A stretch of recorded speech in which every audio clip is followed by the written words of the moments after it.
Hello everyone, welcome to our YouTube channel. हमारे आज के सेशन में हम लोग सैम्पल पेपर या आप कह सकते हो मॉडल पेपर पर डिस्कशन करने वाले हैं related to MCom entrance exam. अब नो डाउट ये हर एक यूनिवर्सिटी के लिए इम्पॉर्टेंट है। बेसिकली यहाँ पे ओवरऑल 100 MCQs हैं। जिस पैटर्न पे एग्ज़ाम में क्वेश्चंस आते हैं उसी तरीके से ये टेस्ट पेपर बनाया गया है और यहाँ 100 MCQs होंगे। ये 100 MCQs हर एक यूनिवर्सिटी के लिए इक्वली इम्पॉर्टेंट है। हाँ, जो स्टूडेंट्स CUCET के लिए रजिस्ट्रेशन कराए हैं उनके जो 75 क्वेश्चंस हैं रिलेटेड टू डोमेन नॉलेज, ये क्वेश्चंस उस पोर्शन के लिए इम्पॉर्टेंट होगा और बाकी जो 25 क्वेश्चंस का English, maths and logical reasoning है उसके लिए भी बहुत जल्दी हम मॉडल टेस्ट पेपर और सैम्पल पेपर अपलोड करेंगे। आज की क्लास की PDF आपको हमारे टेलीग्राम चैनल पे मिल जाएगी एंड टेलीग्राम चैनल की लिंक आपको डिस्क्रिप्शन बॉक्स में दी गई है। तो चलो जल्दी से अपना आज का सेशन स्टार्ट करते हैं, जहां हमारे पास सबसे पहला क्वेश्चन है, who is the father of scientific management. Correct answer होगा F.W. Taylor. Which is not a principle of management advocated by Henri Fayol. अब देखो, अगर हम लोग हेनरी फ्योल के प्रिंसिपल्स की बात करें ना, तो इनके जो 14 प्रिंसिपल्स है उस पर हमने डिस्कशन किया है, बट हमने वो क्लास CMA फाउंडेशन के नाम से डाली है। तो वो जो CMA फाउंडेशन की क्लास है related to Henri Fayol principles वो ज़रूर कवर कर लेना।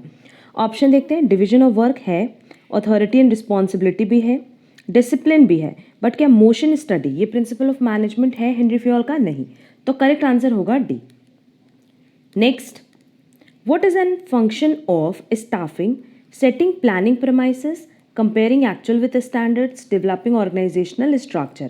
नो डाउट अगर हम स्टाफिंग की बात करें तो इसका एक फंक्शन ट्रेनिंग भी माना जाता है, क्योंकि स्टाफिंग मतलब क्या कि जो प्लेस वैकेंट है ऑर्गेनाइजेशन में उसको फिल करना, एंड फिल करने के बाद जो भी एम्प्लॉय है उनको प्रॉपर ट्रेनिंग प्रोवाइड करना, प्रॉपर गाइडेंस प्रोवाइड करना, इंडक्शन प्रोवाइड करना, ये सब किसका फंक्शन है? स्टाफिंग का। Next, the following is also known as military organization. Correct answer होगा D, लाइन ऑर्गेनाइजेशन। अच्छा, अगर आप लोगों को इन टॉपिक्स पे line organization, matrix organization and so on, इस टॉपिक पे अगर आपको डिटेल डिस्कशन क्लास चाहिए तो आप कमेंट बॉक्स में कमेंट करके ज़रूर बताना। Next, the Japanese term kaizen means. Kaizen का मतलब होता है इम्प्रूवमेंट, और कैसी इम्प्रूवमेंट? जो लगातार चले, 1 या 2 दिन के लिए इम्प्रूवमेंट नहीं, ये हमेशा के लिए। और होता यही है कि देखो, अगर हम लोग इम्प्रूवमेंट की बात करें ना, आप डेली बेसिस पे खुद पे कुछ ना कुछ इम्प्रूवमेंट कर सकते हो, क्योंकि कोई भी पर्सन परफेक्ट नहीं होता, वैसे कोई भी काम परफेक्ट नहीं होता। क्लियर?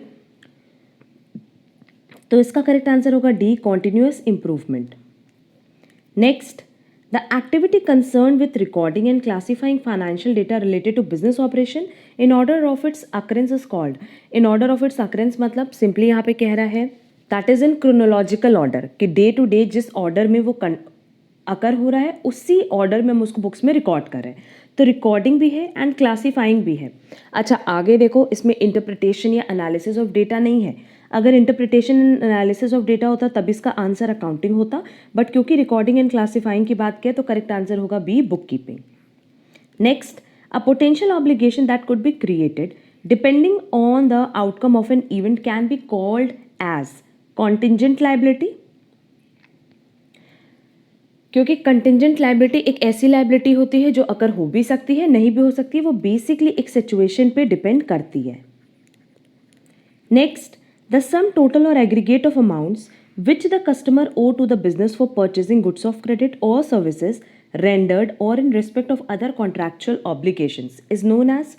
कि जहाँ पे कस्टमर ने ओ किया है टू द बिजनेस, मतलब कस्टमर ने उधार दिया है किसको? बिजनेस के को। और बिजनेस को ये उधार क्यों दिया गया है? ताकि वो सो दैट वो गुड्स एंड सर्विसेज क्रेडिट पे परचेज कर सके। तो ये क्या है? क्रेडिटर है, क्योंकि इनको फ्यूचर में पे करना पड़ेगा। तो करेक्ट आंसर होगा C, sundry creditors.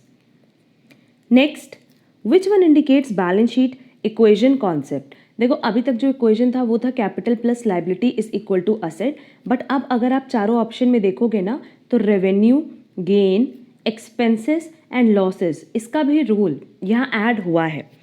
As per nominal account rule, as per nominal rule all expenses and losses को हम लोग क्या करते हैं? डेबिट करते हैं, and all incomes and gains को क्या करते हैं? क्रेडिट करते हैं। क्लियर?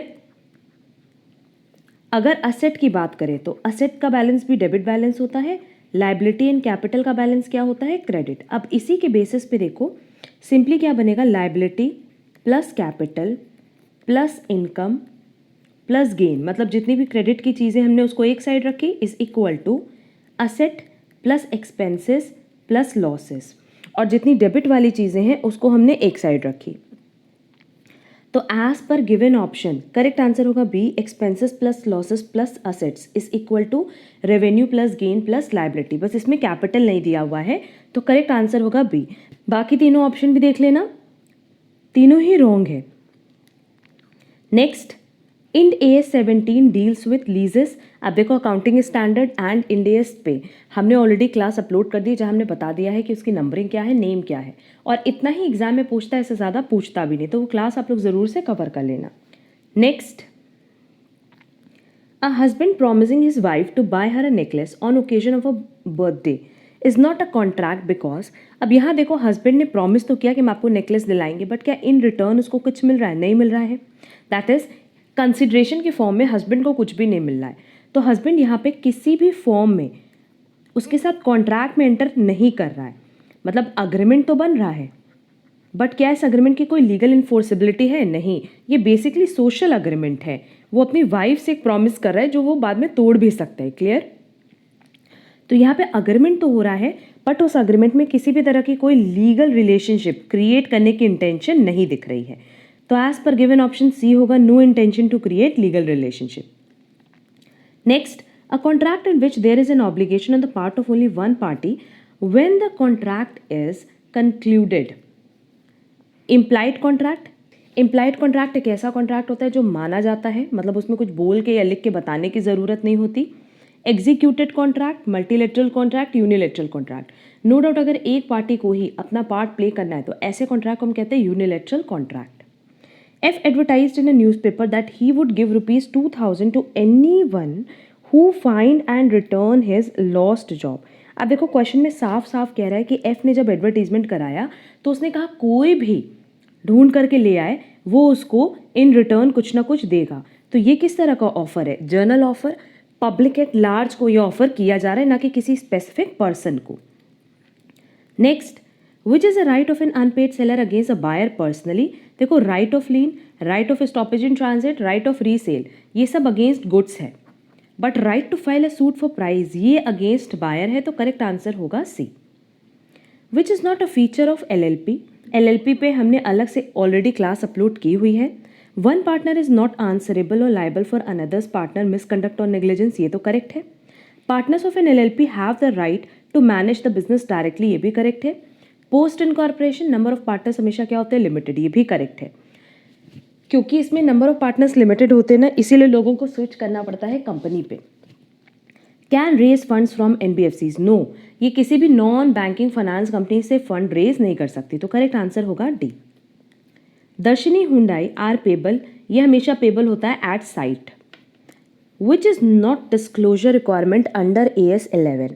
अगर अकाउंटिंग स्टैंडर्ड 11 की बात करें तो ये बेसिकली क्या है, the effects of changes in foreign exchange rates. तो फर्स्ट ऑप्शन में देखो एक्सचेंज डिफरेंस दिया है, थर्ड ऑप्शन में एक्सचेंज डिफरेंस दिया है, और लास्ट में भी foreign currency risk management policy दिया है। तो ये तीनों तो डिस्क्लोजर रिक्वायरमेंट है, but methods of depreciation adopted ये अकाउंटिंग स्टैंडर्ड 11 का डिस्क्लोजर रिक्वायरमेंट नहीं है, तो करेक्ट आंसर होगा B.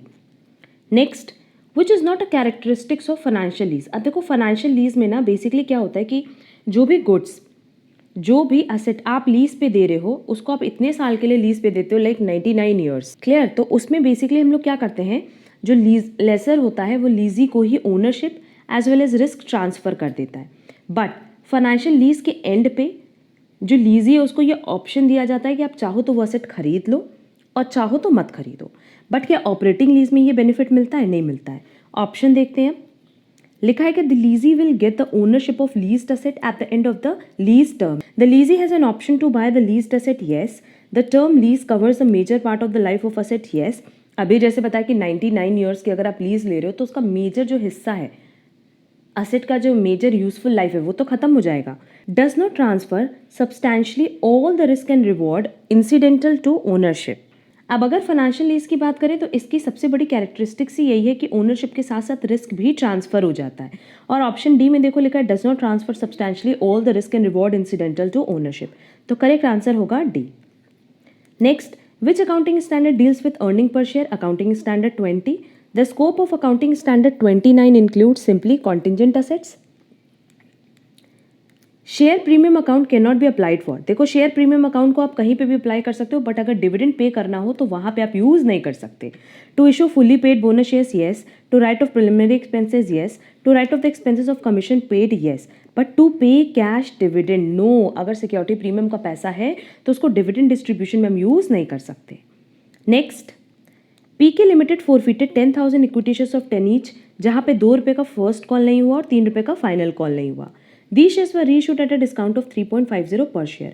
In this case, the amount to be credited to forfeited shares account. अब देखो यहाँ पे सीधे सीधे फर्स्ट एंट्री के अकॉर्डिंग पूछा है क्रेडिटेड टू, यहाँ कंफ्यूज मत होना। सिंपली एंट्री क्या हो जाएगी? Share capital to share first call to share final call, जो नहीं मिला है टू शेयर फोरफीचर। हम पूरा पूरा नहीं लिख रहे हैं। यहाँ कितना आएगा शेयर कैपिटल में? 10,000 मल्टीप्लाई बाय 10। कितना पैसा नहीं मिला? फर्स्ट कॉल का 2 रुपया नहीं मिला, सेकेंड कॉल का 3 रुपये नहीं मिला, और टोटल मिला कितना? 10 में से अगर 5 नहीं मिला तो मतलब 5 रुपये मिल गया, तो 10,000 इंटू 5। तो टोटल जो शेयर फॉरफीचर अकाउंट में क्रेडिट हो रहा है वो कितना हो रहा है? 50,000। और करेक्ट आंसर यही होगा 50,000। क्लियर? क्योंकि इस क्वेश्चन में साफ साफ हमसे पूछा था कि फॉरफिटेड शेयर अकाउंट कितने से क्रेडिट होगा। Next, which is not an objective of cost accounting? Analyze and classify all expenditures, ये तो है। To arrive at the cost of production of every unit, ये भी है। To indicate the management any inefficiencies, ये भी है। बट बैलेंस शीट प्रिपेयर करना ये फाइनेंशियल अकाउंटिंग का काम होता है, ना कि कॉस्ट अकाउंटिंग का। Next, indirect labour cost includes. देखो जब इनडायरेक्ट वर्ड यूज हुआ मतलब आप प्रोडक्ट वाइज उसको अलोकेट नहीं कर सकते। Wages paid to compositors in a printing press, ये तो डायरेक्ट है। Wages pay to workers in the foundry in cast iron works, ये भी डायरेक्ट है। Wages pay to workers engaged in production, क्यों? क्योंकि इन तीनों को ही स्पेसिफाई किया गया है कि किस पर्पस के लिए इसको यूज़ किया गया है। But wages pay to store keepers जो है किसी पर्टिकुलर प्रोडक्ट पर अलोकेट नहीं किए जा सकते, तो उनको जो वेजेस पे किया जा रहा है वो क्या होगा? इनडायरेक्ट। तो करेक्ट आंसर होगा D. Which statement is true about period cost? Used for valuing inventories, no. Can not be assign to a product, yes. अगर हम पर्टिकुलर पीरियड की बात करें तो उसको कभी भी प्रोडक्ट पे अलोकेट नहीं किया जा सकता, तो करेक्ट आंसर होगा बी। क्योंकि क्वेश्चन में हमसे यही पूछा था कि कौन सा स्टेटमेंट ट्रू है। Cost that has already been incurred and can not be avoided by decisions taken in the future is known as no doubt sunk cost. The system of costing in which costs are ascertained in terms of specific jobs or orders which are not comparable with each other is called as job costing. Next, formula पूछा है reorder level minus normal consumption multiply by normal reorder period. ये किसका formula है? Minimum level का। Next, a comprehensive list of materials with specifications, material codes and quantity of each material required for a particular job, process और service, इसको हम कहते हैं bill of materials. That is correct answer होगा D. Those materials or components which are so damaged in the manufacturing process that they cannot be repaired or reconditioned is called as spoilage। मतलब उस पर कुछ ना आप बेच सकते हो, ना ही आप उसको रीयूज कर सकते हो, ना ही आप उसके डिफेक्ट को खत्म करा सकते हो। What is the characteristics of a company? Perpetual succession है, unable to raise funds from public, shares are non-transferable, has no distinct legal existence। Correct answer होगा ए। नेक्स्ट, क्वेश्चन नंबर 32 मिसप्रिंटिंग है। Next, What is wrong about a private company? Restrict the right to transfer its share, ये तो सही है। Limits the number of its members. Prohibits any invitation to the public to subscribe for any securities of the company. 7 or more members are required to form the company. No, कम से कम 2 लोग चाहिए होते हैं private company बनाने के लिए। और wrong पूछा था तो करेक्ट आंसर होगा D. Next, the number of persons required to form a private company, no doubt 2 or more. Which is not a table in Schedule 1 specifying the articles of a company. Table C. The study of the effects on future profit of changes in fixed cost, variable cost, sales price, quantity and mix is called as, इसको हम लोग क्या कहते हैं? CVP analysis, that is cost, volume, profit analysis. Next, एक product sold हुआ 120 rupees per unit पे, variable cost दी हुई है, फिक्स्ड एक्सपेंसेस दिया हुआ है, बीईपी निकालना है। सिंपल है, अगर बीईपी यूनिट्स में निकालना है तो फॉर्मूला क्या था, fix cost divided by contribution per unit.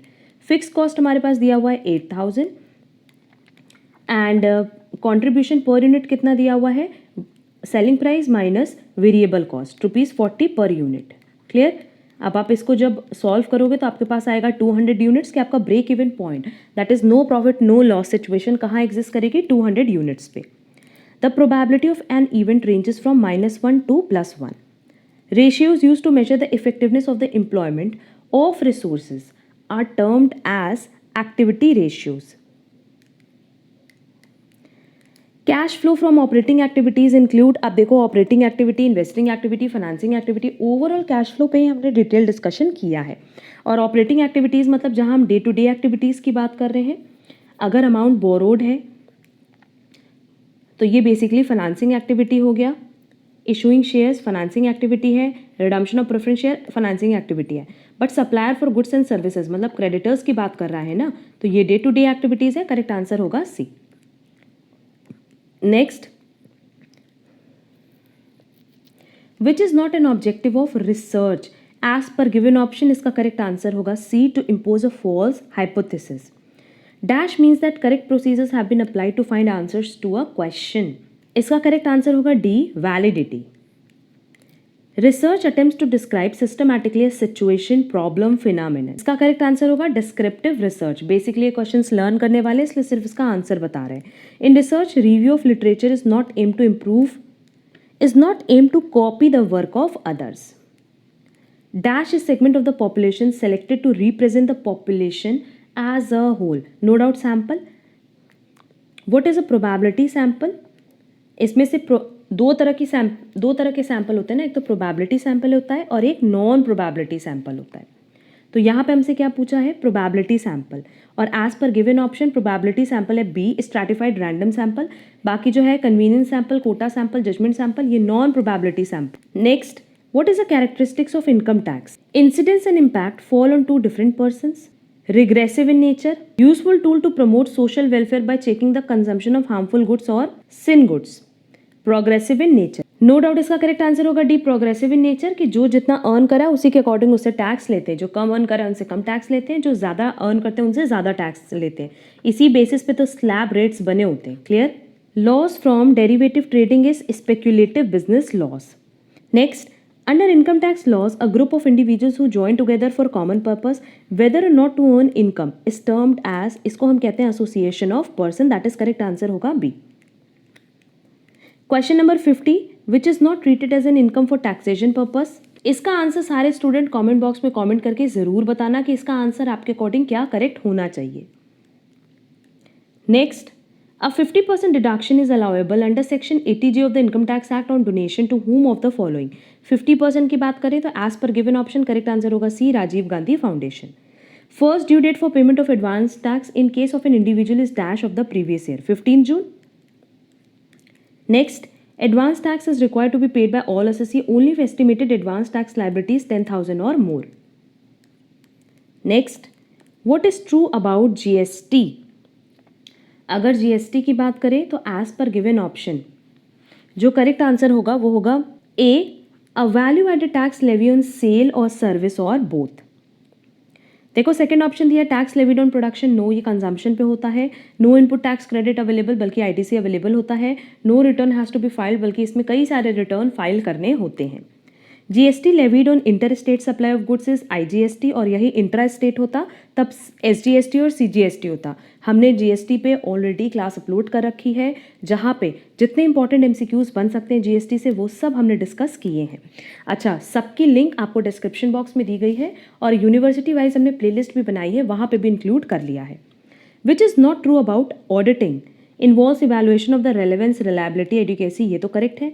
Analytical and critical, ये भी करेक्ट है। A purposive attempt to find out causes of fraud in a firm, information audited may be financial और नॉन फाइनेंशियल। करेक्ट आंसर होगा C, क्योंकि कह रहा है कि फर्म में फ्रॉड ढूंढने के लिए हम ऑडिटिंग करते हैं। नहीं, ऐसा नहीं है। ऑडिटिंग तो बेसिकली इस पर्पज़ के लिए होती है कि सब कुछ सिस्टमैटिक वे में है कि नहीं, सब कुछ रिकॉर्ड हुआ है कि नहीं, कहीं कुछ मिस तो नहीं हो गया, कोई ओमिशन तो नहीं है, उसके लिए किया जाता है auditing. Next, clause 49 of the listing agreement shall be applicable to all companies whose equity shares are listed on a recognized stock exchange. When auditor is not justified in issuing a clean report, as per given option ना correct answer होगा D, लिखा है the transactions recorded not represent a true recording of the events. अगर true recording ही नहीं events की तो वो clean report नहीं सबमिट कर सकते. Next, in case of government company first auditor shall be appointed by CAG within 60 days from the date of registration. The examination by the auditor of all documentary evidence which are available to support the authenticity of the transaction entered in the client's record is called vouching process.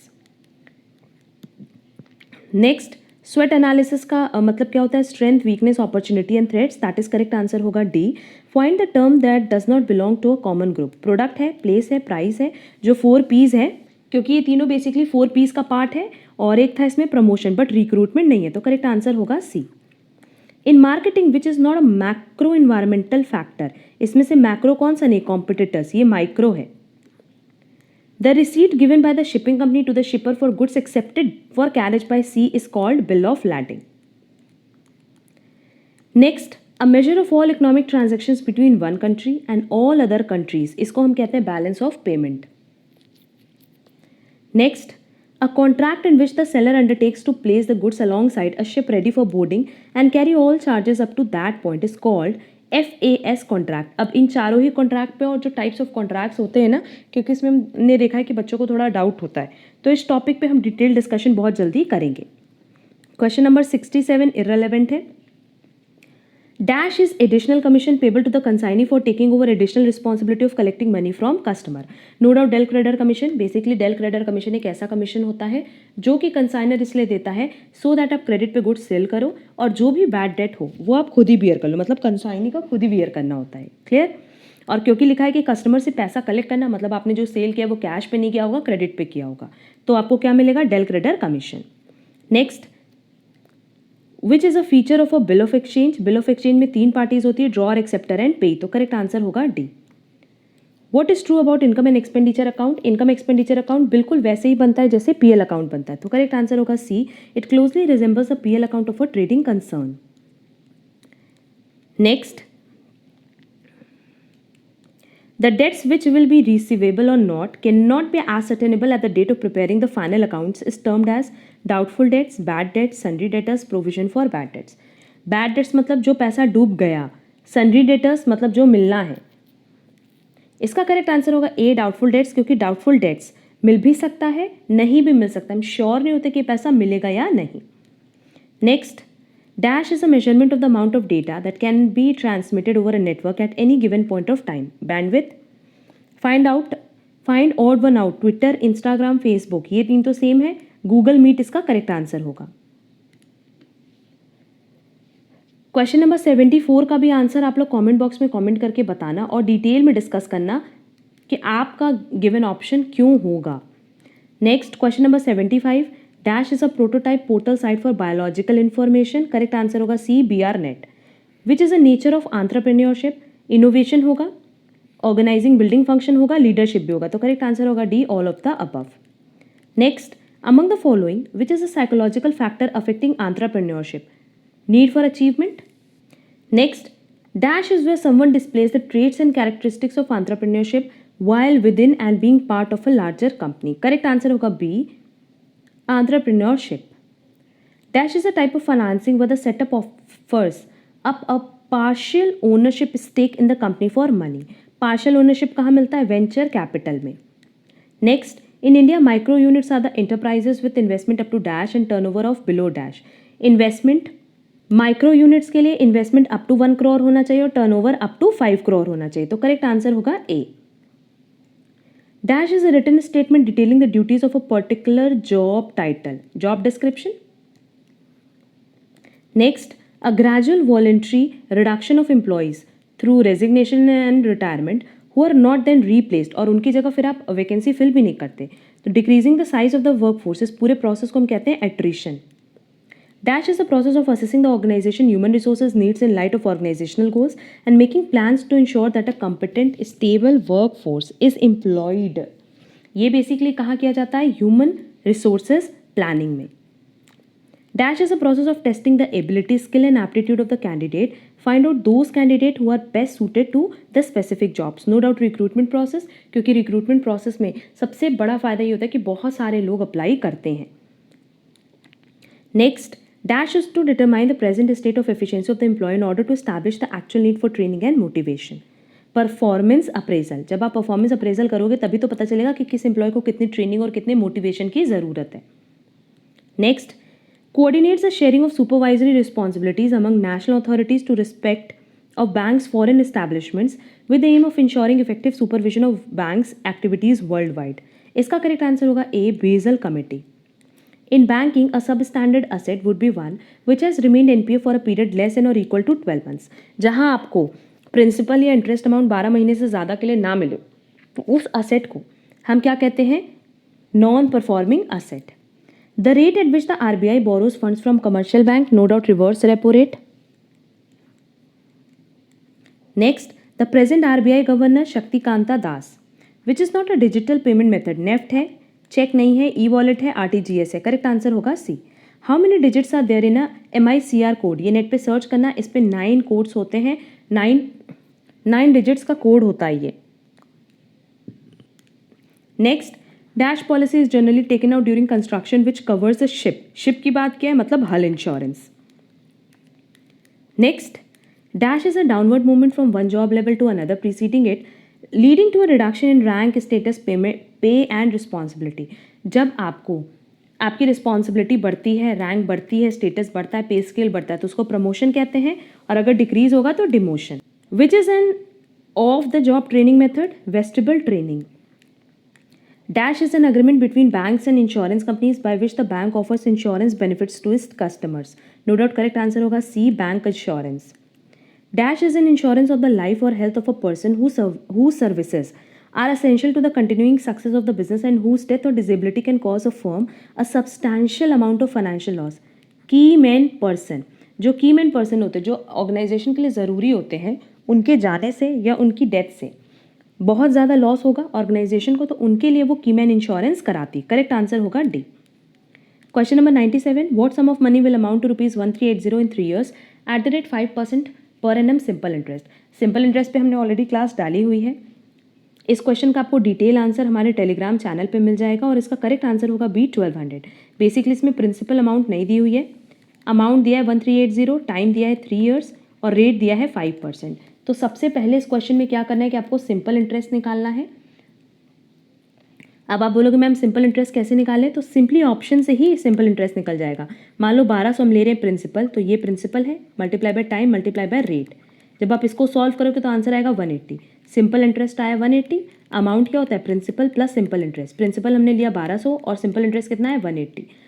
तो total amount कितना आ गया? 1380. सिर्फ फॉर्मूले का application है. Dash is a technique of testing a model which resembles a real life situation. Simulation. Dash attempts to determine the degree of relationship between variables. Regression analysis. And आज का last question. Between two events, if any one of them cannot be expected to occur in preference to other, they are called. मतलब दो लोग, that is दो event है, साथ में अकर नहीं करेंगे. अगर एक हो गया इसका मतलब दूसरा नहीं होगा, तो ऐसे इवेंट को हम क्या कहते हैं? Mutually exclusive event. इस टॉपिक पे देखना एग्जाम में क्वेश्चन पूछता ही पूछता है. क्लियर?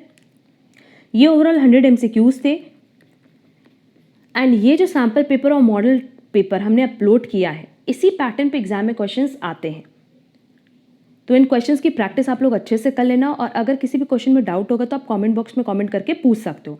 2 क्वेश्चन जो हमने आप लोगों को डिस्कस करने के लिए बोला है, उसके लिए ज़रूर आंसर कमेंट बॉक्स में कमेंट करना, बट डिटेल आंसर मेंशन करना कि आपने जो ऑप्शन चूज़ किया है वो ऑप्शन क्यों होगा. अब हम उम्मीद करते हैं कि आपको आज की क्लास पसंद आई होगी. अगर आज की क्लास यूज़फुल लगी है तो वीडियो को लाइक ज़रूर करना और अपने ज़्यादा से ज़्यादा फ्रेंड्स के साथ शेयर करना. अगर आप हमारे चैनल पर नए हो तो चैनल सब्सक्राइब ज़रूर कर देना, सो दैट आगे की क्लासेस की नोटिफिकेशन आपको टाइमली मिल पाए. अब हम लोग मिलेंगे हमारी नेक्स्ट क्लास में, जहाँ हम लोग कुछ और डिस्कशन करेंगे related to MCom entrance exam. आज के लिए बस इतना. Thank you so much.